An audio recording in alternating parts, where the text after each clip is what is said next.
Bonjour encore. Goeiedag. Wij zijn vandaag in Grignan. Een plaatsje waar wij helemaal te gek vinden. Het is hier ontzettend leuk. Kleine straatjes, de leuke kleine winkeltjes. Veel volk, gewoon heerlijk toeristisch. Leuke restaurantjes. We gaan vandaag naar de potterie. We willen jullie kennis laten maken met de mensen van de potterie. Dus we lopen even naar boven. We hebben vele boutiquejes hier, vele leuke souvenirwinkeltjes, producten uit de regio.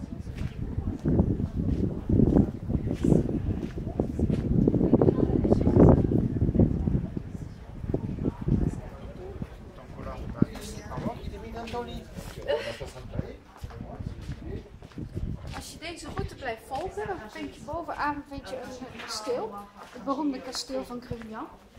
Waar in de zomer ook veel feesten gegeven worden.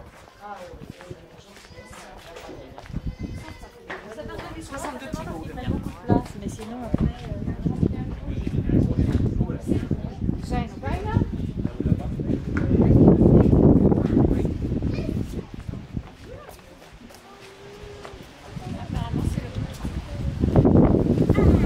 Hier zijn we bij Potterie du Château. In het assortiment hebben wij meerdere producten van de potterie. Gewoon dat ze heerlijk simpel zijn. Je zult het zien in de winkel.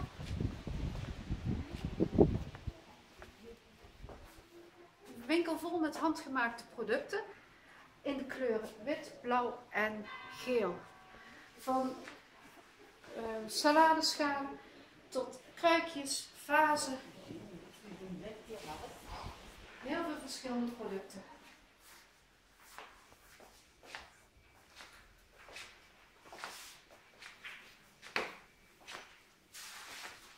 We lopen nu naar boven toe.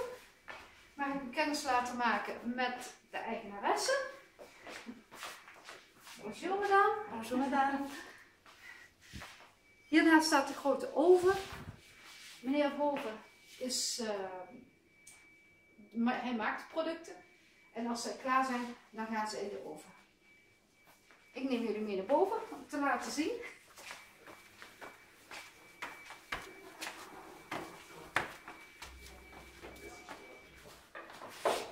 Hij is hard aan het werk.